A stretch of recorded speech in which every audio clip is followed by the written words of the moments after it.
మొదలవుతున్నందున నాణ్యమైన విత్తనాలు, ఎరువులు, క్రిమిసంహారక మందులను రైతాంగానికి కొరత లేకుండా అందుబాటులో ఉంచాలని తెలుగు రైతు సంఘం రాష్ట్ర ప్రధాన కార్యదర్శి కొల్లు వెంకటేశ్వరరావు రాష్ట్ర ప్రభుత్వాన్ని డిమాండ్ చేశారు.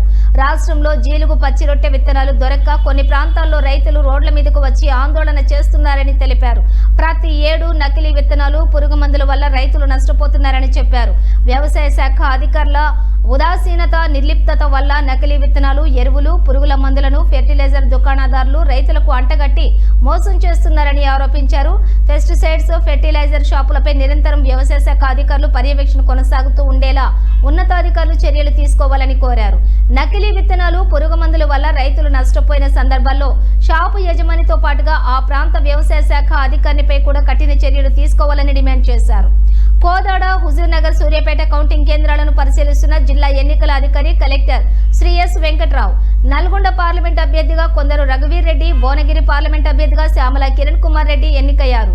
జిల్లాలో 2 స్థానాలను కాంగ్రెస్ కైవసం చేసుకుంది.